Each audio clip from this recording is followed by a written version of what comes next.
You know that first warm-up session, Yeah. people thought it was a training session. It was actually a warm-up. Big brother, a fitness trainer, or the guy who showed me ways in my difficult times. Because then you get a pyramid effect. Because fitness is just a word. It's just a word. What I wanted to mention was when I was passing my dark days, when times got difficult, even if I doubted myself, I could look at someone and tell myself, this guy believes in me. It's my duty to challenge ability. If I see ability, I'm going to challenge ability. Anxiety is living in the future, and depression is living in the past. Weights, they don't know how to lift. And I always say, if you're going to lift, you lift with purpose. I know she's going to be knocking on me at mile 20 and saying, Stony, because she used to call me by my nickname, Stony. Stony, it's just another step.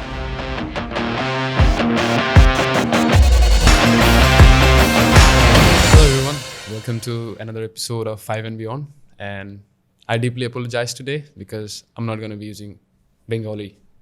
I have a very special guest, and before I introduce him, I don't know how to introduce him because what should I say? A big brother, a fitness trainer, or the guy who showed me ways in my difficult times.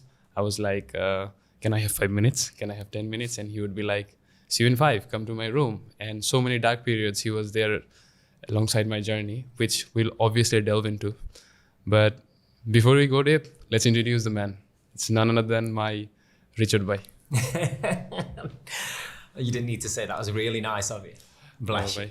Bhai, before we delve deep, I just want to tell you a story. So the other night when we had a conversation that you were coming, so I was so excited. And I instantly texted my team in WhatsApp. And I was like, Richard bhai is coming. And Partho bhai, he said, who is Richard?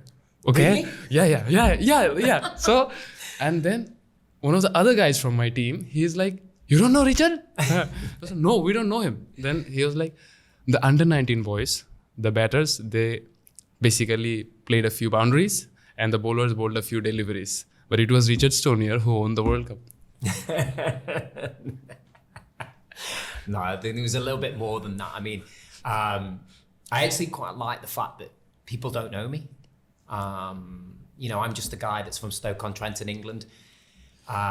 Is passionate about the game, loves the game, loves to be that 12th man. You know that more than anybody. And I think from a team ethos, my number one quality will always be bringing that energy to the team. Yep. That's something that's been in me for throughout my entire career. And I think the most important thing is that when you're in a team dynamic, if you can bring something quite unique that players reciprocate or respond to, it goes a long way. But I do like the fact that actually, sometimes people don't know me because, I'm just a normal person, just a human being that just loves a game of cricket. True. And a lot of people don't know these things about you. They're like with the media and everything else, you're being portrayed with some funny Bengali memes or words. Then the Richard bhai in a sense like Pagla and all. But today I don't want to talk about those stuffs. For me, it's a pleasure to sit with you. And I just want to speak with the bhai I used to know after a long, long time. Yeah. So I remember you speaking to me in Sri Lanka. I remember you giving me a long time, our last day in Antigua. And all of those memories, I think you were more than a brother to me. And sometimes cricket gives us so many amazing things. I think looking back, maybe I lost to play the game, but I think those beautiful memories will always make me feel proud that life introduced me to so many amazing human beings. And definitely I think my growing days, the days which I say I got a bit matured, you had a massive impact on them. Yeah. So I want to take this show to express my gratitude that thank you for being there. Every time I knocked Richard bhai and I have a few time and you were like, see you in the lobby in 5, see you in my room, we will have a walk tomorrow morning, no worries bhai. Then you'll be helping me with everything. When people would say me things that would take me down, I would feel bad. You always need someone to give you that little push, to have that support. And usually in our culture, we don't have that. So I learned a lot of things from you. Maybe I've gone to many countries playing cricket or because of my family. But the internal growth actually started happening when I got to know a man who's not from my land, and the deep bond that we carried, you know. I think I got lucky there. I think from my side, I think Nabil, like, it was quite easy. It was quite comfortable. It was quite relaxed. Like your level of knowledge, understanding, your education, your background, obviously you were brought up in the right way, and to have them conversations in Bangladesh and have them in-depth conversations for me was quite easy, because not only could it be reciprocated, but you could understand the mantra, the ethos, everything I was trying to install. And go back to 2019, if it wasn't for you, I don't think that first ever warm-up would have probably gone the right way, because you were there. You know that first warm-up session, people thought it was a training session. It was actually a warm-up. So having you there made it more, not just easy, but quite relaxed. But on a personal level, it was always an honor to be able to sit there. And what did I always say to you? Without cricket, you will always be a success. You'll always be somebody that wants more. You might persevere, you might dip in and out of different things, but you were so driven and hungry to succeed. Whether that was your own performance. Look how many balls I threw at you in the nets, kind of thing, to then for you to go out and perform at the best of your ability. But off the pitch, away from the pitch, that's where I got to see the real Nabil. Somebody that can be a little bit like me at times, a little bit of an overthinker, wanting more out of life. And I think that's the number one thing, wanting more out of life. Cricket is a beautiful game. It's given us so many amazing memories. But it is just a game. Life is for living. And to be able to have them conversations where I could have an impact on your life personally, was just, it makes it a lot more easier. But also satisfaction from that. True, bhai. Also, I want to take a memory dive in the past. Where are you going? Do you remember I failed in England? That series that went very bad. Yeah. Then I was away. Then the team went to New Zealand and an Asia Cup. Yeah, and you were always like, "Bhai, everything will be okay." And and amazing thing about you is you always maintain the professionalism. I was your brother, but I wasn't special from any other team, man. No. So from that point of view, you used to look after your brother. But when it came to the team, you always prioritize you, Navid sir, everyone. I think that is where we stood out. We are a family. Yeah. And let's say, Richard, bhai, you always threw balls at me, not just me, everyone. And growing up, I feel like every time I think that I can't carry on, or people around me, they're like giving excuses and all. The mentality you have trained in us, I think we are now installed differently. Yeah. Our mind is now installed differently. If anyone is talking negative, if anyone is saying like words that they shouldn't, they don't impact us anymore. And I think when you speak about a trainer, physical trainer, in any sports, be it a cricketer or anyone, the first thing they will do is, once the training ends and they go behind the trainer, they will be using slangs and stuff. For us, whether we are in front of you or behind you, the man Richard Stonier, we respect. It's something you can't buy. Yeah.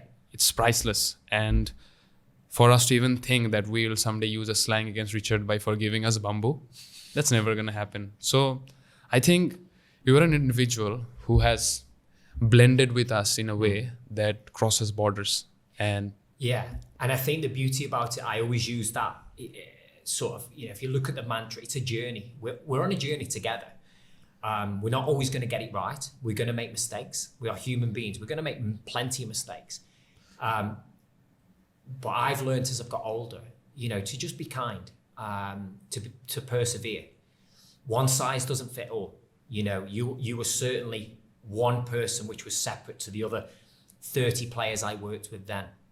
And I always, again, like you just said, collectively, my duty is to look after all of the players.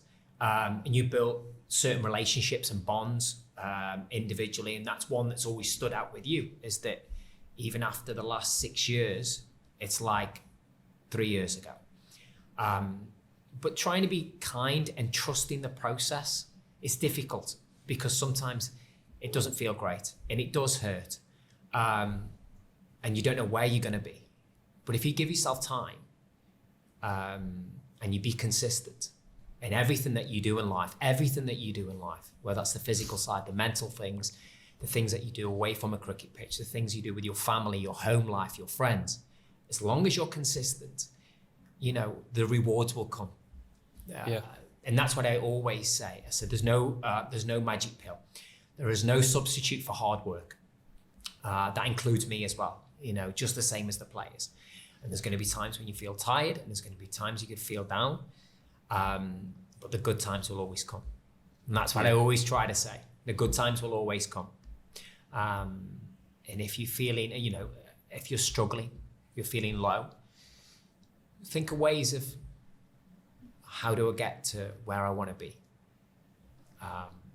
And sometimes on your journey, there's going to be them hurdles that are in the way. You might hit a few hurdles, but each one is a learning curve. Each hurdle you hit is a learning curve. Okay, how can I overcome that? What's the next phase in my pathway? And I think that's important for everybody. As humans, we're not machines. You know that. Yeah. Bhai, as a human being, we see Richard Bhai as someone who embodies energy. And when we hear the word energy, we think, no, Richard Bhai. So I've been disappointed lately. I'm young, but it feels like there are a lot of things I see which the people who control a lot of things in our country, they don't see. Or forget the system. We can't change the system. We might bring a reflection in one individual human being and who might decide to change after even watching this or a little message. But I wanted to take this platform as soon as I had the chance of having you here to ask something in deep, because people just know you to be the man throwing balls, going here, there, speaking Bengali. But you are more than that. There's just part of you. Yeah. You give us to, you know, keep the environment very comfortable. So in Bangladesh, some people are there who use the fitness thing as a business without even knowing what true fitness is. So there is lack of guidance. There is, you know, the trainer who's training stuff even doesn't know what the right posture is. And also people are very afraid of what to eat, what not to. Yeah. So many things going in and around, and it's a massacre, bhai. So, and you are a master of this craft. So, and not just physical, mental, emotional. Yeah. You handle things so well. Yeah, we know you have your bad days as well. You are a human being, as you said. But I think if we could reach your level, even to the least percentage, I think that could bring a massive change in the country. My vision, after 7 years in Bangladesh and meeting the people, honestly, the welcoming I get, the smiles on the face from a rickshaw driver to the hotel staff, to the people at the airport, to people who want to take selfies. And I sometimes sit there and go, whoa, this is like, you know, and I think to myself, and I'm always respectful for that, because I always feel that if I can give something back, if I can encourage somebody to make them feel better, and that's fundamentally the number one thing. If you can feel better from a physical side of it, from a mental side, and you can bring the two together, you know, if I could potentially install that inspiration, that get up and get moving, that 1% mantra that I always talk about, in the millions across Bangladesh, in Sylhet, in Rajshahi, you know, Bogora, all the places I've been to, it's something that is a long-term vision. I've always wanted people to feel better, because I'm somebody that's gone through a lot of trauma in my life, in terms of when I lost my mum, when I lost my father in recent years, suffering with my own personal anxiety over the last 12 years. And exercise is probably the number one medicine on the market, you know, and from a physical attribute and a mental attribute, if you are sitting there and you're feeling low and you're not feeling confident and you feel like your self-esteem is down and you feel like people are coming at you, and you take yourself out that equation, instead of lying in the bed or sitting down on a seat, you could be that person that goes on the rooftop, that walks on the streets of Dhaka, goes into Sylhet, wherever it may be, go for a walk for 10, 15 minutes. And I guarantee straight away you will feel that 1% better. You can always return to that. And, it's not about what I can do. One size doesn't fit all. We have to find our own way in life. Athletic development is a different ballgame. General well-being is a factor across all of Bangladesh. And can you imagine if we got this country moving more active? And you don't have to be a member of a gym. Yeah. Going for a walk, doing some home workouts, cycling, swimming, whatever it may be. But we have to change the mantra of copy and paste. We cannot be followers. How can I become a leader?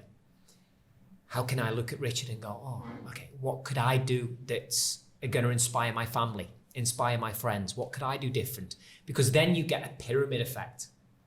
So Nabil, you're now like the top of your pyramid, and you've got your followers, you've got your friends, and if you go out and do something, you can make an impact on each person in that pyramid, and then that person starts doing something, and then that person starts doing something. And before you know, we've got a wider community. Because fitness is just a word. It's just a word. If you want a little bit more, you need to work that little bit harder. But it's one step at a time. I always say that. It's one step at a time. You cannot go out there and run 5K like that. You can't do it. But if you go out and go walk 1 kilometer, and then maybe a week later you transition into 2 kilometers, and all of a sudden it's like, oh, okay, this is not too bad actually. Yeah. I can do this. And the beauty of walking, it's free. It doesn't cost you anything. And then you start to find your own way. We're very blessed on this planet to explore, to persevere again. Okay, if something doesn't work for you, maybe this might work for you.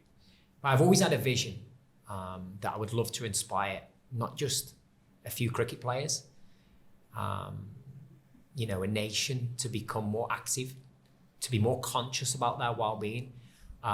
Nutrition can be challenging, but also it's not, it's only challenging, but because we allow it to be challenging. And I always say this as well, there's no right or wrong way. We defy the laws of science every single day as human beings. We do this across the world, physically, medically, mentally. But the one size doesn't fit all, and you what works for you and what works for me are two different things. But the end goal is the same. Why do we do it? How do we do it? And what does it feel like? If it feels good, then keep doing it. Simple as that. You don't need to be told by anybody what you should and shouldn't be doing. I make mistakes daily. Okay, but I stay true to myself. And be consistent, be determined, be focused, then you're on the right path. But you've got to persevere, certainly for the first 12 weeks. And I know people will look at that and go, 12 weeks? But 12 weeks is where habitual change starts to come in. And then it becomes part of the routine, daily life, weekly life, monthly life, yearly life. And in Bangladesh now, there's a lot of more opportunities to be active and moving more, which I've certainly seen in the last 7 years, how it's grown as a country, which is brilliant to see. Any good memories in Gulshan? Gulshan? I remember you doing some stuffs. COVID times, COVID times, COVID times was difficult for everybody. That was that was the sort of go-to, the exercise and the training regimes, and live on Instagram, live on YouTube. And I remember at one time just bouncing around in my kitchen back in England, and people were jumping around in their kitchens and living rooms and rooftops all over Bangladesh. And then when I did that session in Gulshan Park, I had like 20 people. And I always remember there was an older man that was there, and he wanted to participate. I was like, yeah, sure, come on, let's go. No problem. And then I thought, what happens if anything happens? But for me, I was like, listen, just take your time. Yeah. And he did it. He participated in it. And I've got a lot of memories, and I'm very content with working. You got to work with. You can't work against. Life in Dhaka at times can be very fast-paced. And one thing I've learned in Bangladesh is from city life and village life and utilizing the skills of the opportunities around you. And that's what I do every day, where I live, and I go running outside. I'm in Gulshan Park, Gulshan Lake Park, another name of a park I don't know, but I go on the streets. I love hey, Pagna bhai, like this, and you're on the street, and I'm like, the rickshaw drivers, and they're like, hey, Pagna, and then you're dodging in and out, but that's what's part of the experience, and if I want to get a little bit more sometimes, 5:30 in the morning, people say, you actually go running on the streets at 5:30? I said, yeah, not every day, but most days, because it kickstarts my day. And then I'm productive for the rest of the day. That's like sort of running is my pill. It's like my medicine. I go there, it's my thinking platform. What am I going to do today? What are my plans for today? I'm switched on, I'm energized, I'm focused. It means I can go to work knowing that the players are going to get the best out of me. And I think that's the same for anybody in life. If you're going to work, whatever it is, okay, do you want to be the best version of you? How can I be the best version of me? And sometimes there might be them roadblocks or them hurdles, but how do I overcome them? And that's what's key. How do I overcome them? But another problem arises, Richard bhai, and I've seen this very common in our culture, basically. So what happens is, maybe I'll take you for an example, okay? So you are someone who always thinks about the person beside him before himself. Yeah. You always inspire others. Yeah. You take care of us like we are your own brothers. So, but at the end of the day, when Nabil faces a problem, he can go to Richard bhai. He can ask for solutions. Richard bhai can guide him. But think of something. You were a role model. You will always be. But there must be days when you wake up in the morning and you don't feel like doing stuffs you do. You don't feel like being the stronger Richard bhai everybody knows to be, and you just want to spend some time off, be yourself. Yeah. But then you have to stand up for the people who admire you. You have to go miles beyond yourself just because so that you don't put people like Nabil, you put them down, or they might someday give an excuse that Richard bhai, you took that day off. So I also feel like you push yourself. Sometimes too much. Burnout is very real, physically and mentally. I've experienced that multiple times. Sometimes I'm just like anybody else. Sometimes I don't want to get out of bed because I have done that much that my body is telling me, Richard bhai, aste,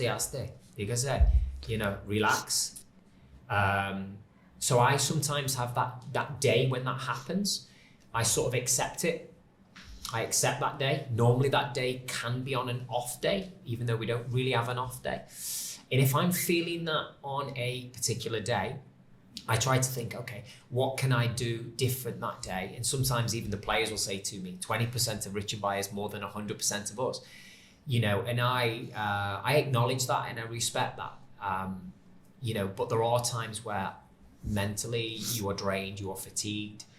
What do I do to overcome that? Okay, take a step back, listen to your body, listen to your mind. Think of things that you could do different that day, where you can take a back seat. Maybe you might be a little bit quieter. That's difficult because I'm like quite vocal, quite energetic, but you have to listen because it's only going to be a short period. And after that short period is over, all of a sudden you're back to yourself again. And there's been times, like yesterday, I woke up in the morning, I didn't feel like what I was doing in the morning. But as I got there, I took an extra half an hour in bed. And then I wake up in the normal routine. And then I get to the ground, and before you know it, I'm running a 5K in 20 minutes. So by giving myself an extra half an hour, it's allowed me to add that into my daily routines, and then for the rest of the day, I feel like me again. But one thing I have put into play more so in recent times, from a recovery standpoint, is the value of sleep, which I know is very challenging sometimes in Bangladesh. So I try to sleep between 9:30 and 10 o'clock most nights. And if I'm awake at 5 o'clock, I've given myself a good 8 hours recovery.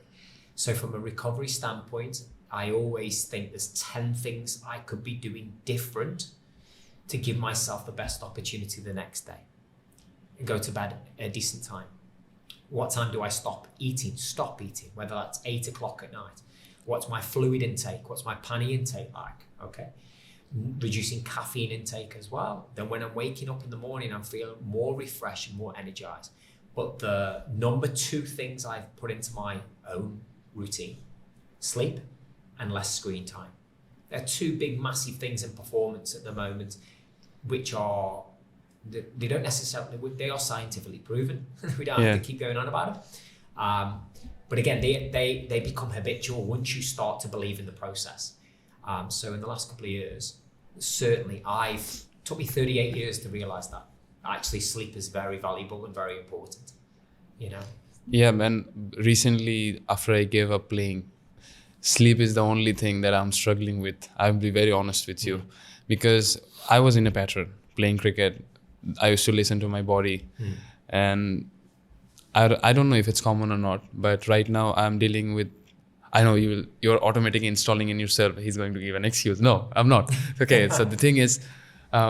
excuses are a way of being kind to yourself. Just remember that. They're just a way of being kind to yourself. Sometimes I can listen to 5, 8, 10 excuses, but it's just a way of being kind, because we're being soft to ourselves. You know, we don't like to hear the truth sometimes.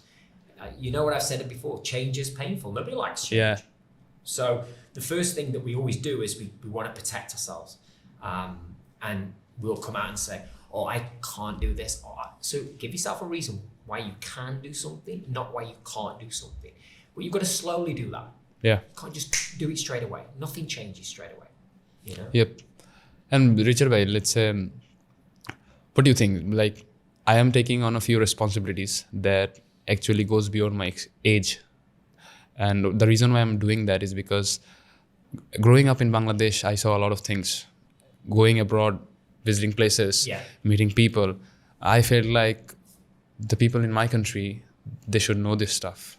The young guys growing up, the young girls dreaming big things, they should know this stuff. There must be changes happening. So I'm not a big guy or I'm not a superstar, but I'm trying to do things from my point of view that might inspire someone living at one corner of Bangladesh. Maybe this podcast will change his or her life. That is the only goal of everything, whatever we are doing. And also the reason why I try to bring in guests whose vision align with this goal. But sometimes, you know, things happen, but I have learned this from you a lot. When you came in Bangladesh, when you started training with us, people weren't welcoming to you. No. Maybe you have won a World Cup and people are like, Richard bhai, good. But the beginning wasn't like this. So, and what you did was you could hear things, and maybe you didn't know Bengali as much as you know right now, but with the expression and everything, you could actually understand. You were that much smart. But what happens is they used to tell, he just uses bands. He doesn't emphasize on strength training. You guys won't be performing. And you just kept on going with a bunch of boys. 2 or 3 years later, you actually made them win a World Cup. I think what we have to remember is in the world that I'm from, okay, there we have multiple tools, okay, and like I currently say, they're just tools in the box. Whatever them tools are, whether it's running, whether that's lifting weights, whether that's resistance bands, whether that's Pilates, yoga, swimming pool, whether that's mindfulness, they're all tools in the box. The circle of trust, as I say. Okay, what can I take out of that circle? I'm going to take some TRX or some bands or some strength training. I'm going to put it into that. When you come into Bangladesh, into players that are hungry. They want to learn. They want to feel the best that they can be. You have to add these tools at either the right time or when they're ready to, whether that's a technical side, whether that's a postural side, whether that's just basically moving. The quote I use at the moment with all the players, synchronize before speed. It's a great quote. Whether we're lifting weights, you've got to synchronize before speed. You cannot rush anything. Again, if anybody says things or whatever, show us your name. It's like, I'm me and I will bring in what I feel is right for the players to benefit the most. And again, it's about being kind to yourself, being kind to others. Don't worry about, I can't control that. Wait, sorry to interrupt. I don't care about those negative people. I care about a human being or a young guy or a young girl. Yeah. What happens is you have a vast amount of experiences. You have dealt with pain from earlier stages of your life. Yeah. At one stage, maybe you were a bit bulky guy and you transformed yourself. So you have gone through pain. You made pain your best friend. So you can do that. But what people don't realize as well is this is coming from a guy that when I first got into training myself, I was 15. I was bullied at school because of my weight. Okay. Then I found running for the first time. And I got into training in my friend's gym, okay, in his garage. That's how I started. I first started losing weight because I was bullied at school. It's a very powerful thing, bullying. And two things I don't like in life. I don't like bullies and I don't like liars. And I've always kept that mantra sort of close to me since a very young age. And what people don't realize that I used to squat 200 kilos on my back for 10 reps. I used to bench press 50 kilos aside, when I was 19, 20. But over time, you learn to adapt to what is more important. And so from your own personal experience, and especially coming to Bangladesh, and you're working with players that may not have the access to a gym facility, weights, they don't know how to lift. And I always say, if you're going to lift, you lift with purpose. So you try to work with what's attainable, what's practical. And I think over time, the best thing that's happened is facilities have started to grow, opportunities have started to grow. So I've been able to introduce more and more techniques as such because we've got more available, So it's, again, go back to the circle. There are plenty of things that you can use to go back to, you just want to feel good. It's as simple as that. The day before the World Cup final, how many players were in the gym with me? All 15. Just in Zimbabwe, before the final of the Tri-Series, how many players in the gym with me? 13 out of 16. Take a sec. So as long as you feel good, sometimes, we use the word in S&C, periodization. Yeah. Periodization, you can go like that. The end goal is more what I'm after. You to walk out of here and go, do you know what? I feel absolutely brilliant. You go out to bat. When you scored that 100, do you remember when you scored that 100 and you dedicated that 100 to me? Yeah. Definitely. I had to. For Christmas. I owed it to you. Yeah. You didn't owe it to me. That was you doing it. And that's what people have to realize. It's your journey. I'm just there to give you a nudge, a little bit of bamboo on the way, to push you, because it's my duty to challenge ability. If I see ability, I'm going to challenge ability. But the only way I can challenge ability sometimes is by pushing you, taking you out your comfort zone, making you feel not like this, but then it's about volume, it's about intensity, it's about load, because I know where the end goal is. You might not see it, but I might see the end goal in an Asia Cup where you come and score 100 and everybody's saying, Nabil's not good enough, Nabil can't do this, Nabil can... What's he just done? Do you know what I mean? So I see the bigger picture, and whether you score runs or you don't score runs, that also doesn't make a difference. How you are as a person, how you are as a character, how you act as an individual, as an adult, for you, for your family, your peers, people who are going to be watching this all around the world, and not just in Bangladesh. I go in my hometown and everybody wants selfies with me in the local curry house because they're from Sylhet, and I walk in and I'm like, I'm with my family and everything. I think I'm okay. Walk in with the family and Ruben, my small boy, 13. Oh, he calls me Smirko, family thing. Yeah, yeah. And he'll go, oh, Smirko knows somebody again. I know somebody. Yeah.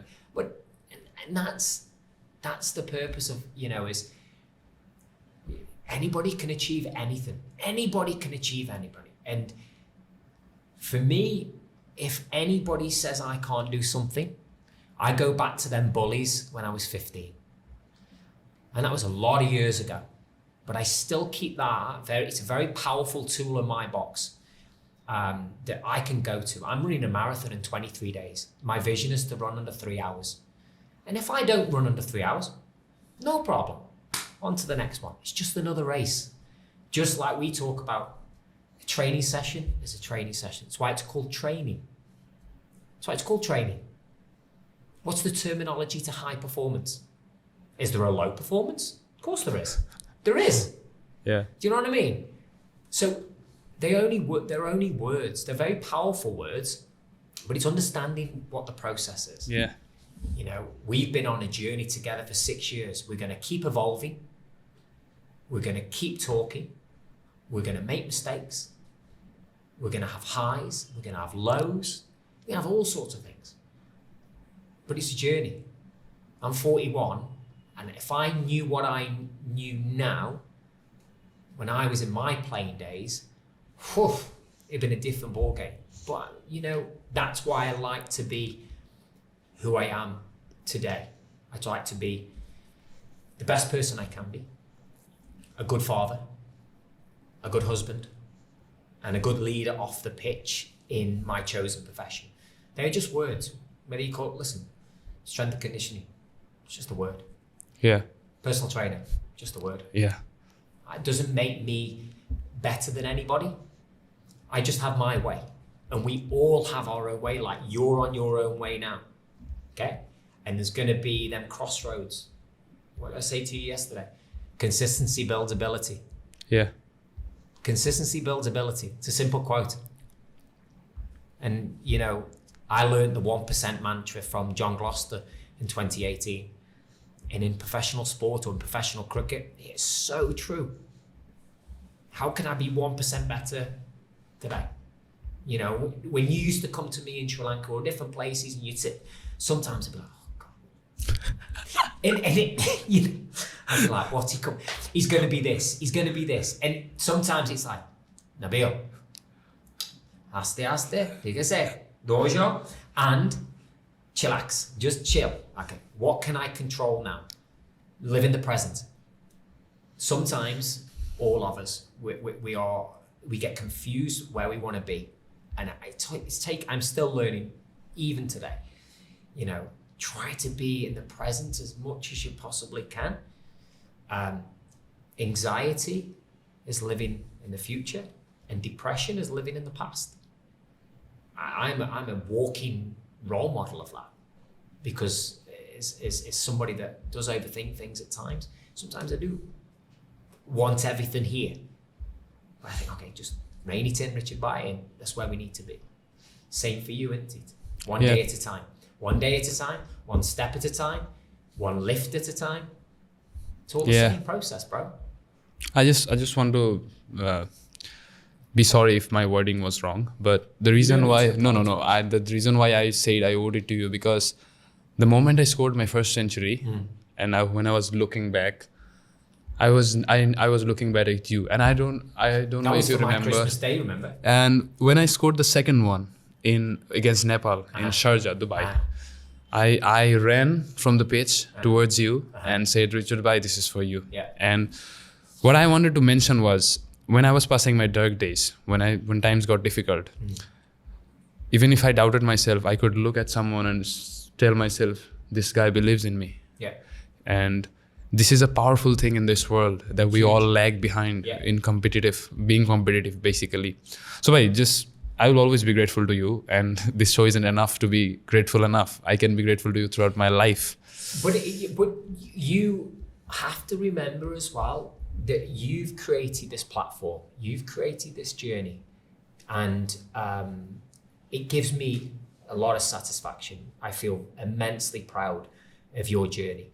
And for me, to be acknowledged like that is what makes my life, not as a job, as a profession, or as a professional, or as a practitioner, or as a coach, whatever you want to call us, that is something that I can take and go, knowing that I've had an impact on somebody's life in a positive manner.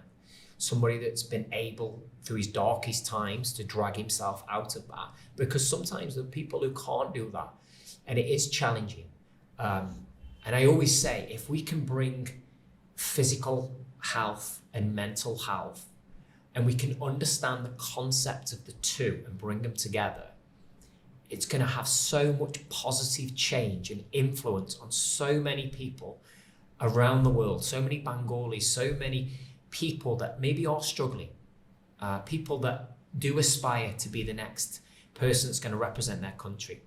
And if they can understand how much of a powerful tool it is to be physically active, has a positive correlation between their mental health, people can understand that more.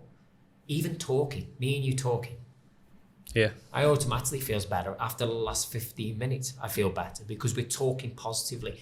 We're sharing emotions. We're sharing stories. We're not sitting here and dwelling in the past or living in the future. We're just here. We're in the present. In the moment, We're in the present. And but it takes time. And I always go back to that. It takes time. There is no substitute for hard work. It took me many years to work that out. Trust me. I used to want straight away. It's like training for a marathon. I can't just go out and run a marathon. You've got to train for 3 to 4 months. I've been training for nearly 4 months for this marathon. Why? What's my driving factor? My mum's legacy. My mum passed away in 2012. When my anxiety started, and I know she's going to be knocking on me at mile 20 saying, Stony, because she used to call me by my nickname, Stony. Stony, it's just another step. It's just another step, and they are powerful driving force. You got to remember, 75% of everything we do is here. 25% is physical. I believe in that so much that, and again, go back to the two and bringing them together. Just go for a walk. It's free. And I think, bhai, if I go on, I can actually do 100 podcasts with you, and time will never be enough. Although I want to give the closing to this show, but I will give you the mic for some moment to speak out your words for the people, for the young generation who watches this, and something they can take from any message from you. I think the message is quite simple. You have to find your own way in life. There's nothing given. We have to persevere. We have to be consistent. We have to be determined. We have to be focused. Everything that we need to do with passion. We need to drive whatever that might be. If you can be 1% better every single day for 52 weeks of the year and 365 days of the year, along with your culture, along with your religion, along with your beliefs, you can be anybody you want to be, and I've talked about this with before, you put that much strength of character that tomorrow is another opportunity. And the quote I said to you is make yesterday jealous of today.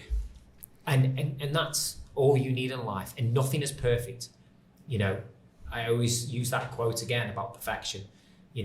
Perfection is not attainable, but if we chase perfection, we catch a life. Excellent. One of the best coaches that ever been on the planet. And I aspire to be that every single day. Nothing is perfect. And we're going to make mistakes. But as long as we stay true to yourself, be honest to yourself, put your hand up at times. I'm very big in integrity. Be open and honest. Be transparent. Sorry, I made a mistake today. Okay, what can I do tomorrow? What can I do later on today? And you can be anything you want to be. I'm living proof of that because, I try to be the best I can be every single day. But I'm a human with a big heart, and I'm not a machine. And we're going to have good and bad days. But hopefully there's more good days that outweigh the bad days. ठीक है sir? ठीक है sir. So, to the people watching, when I started this journey, someone called me and said, people were throwing bullshits at me. Some people said, if you post a podcast on Facebook, you're never going to get views.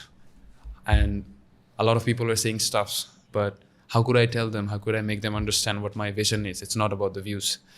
So if Vicky Babi is watching this, I want to tell you, you have the most amazing husband in the world. To the 3 kids growing up, you are very lucky to come across such a beautiful human being, and we're all proud of him. He might not be there, but Richard Stonier is building a legacy for generations to carry on. And whenever he leaves the world, he will leave the world a very better place for others to live. And all the sacrifices he has made, you can see the living examples like Nauroz Nabil speaking in front of this mic, even after so much heartbreaks and all, with confidence. That is what Richard Stonier does when he is in an environment. And to all the people who's watching this, those guys also told me I can never go international. And 2 days ago, someone named Richard Stonier texted me, brother, I'm coming. This is for you. Sometimes when you have amazing people in life, you don't have to go international. You just be you. You just roam around with good people. You just do the right things, the good things, and everything will follow. Just be you. That was the core message of the both of our conversation. And I hope this raises a question in yourself. A 41-year man still going, aiming about running a marathon, and you are still there sticking with your phone. Just give that up. As soon as this podcast ends, plan your life. And if you want, don't see my podcast again. Just focus on your life.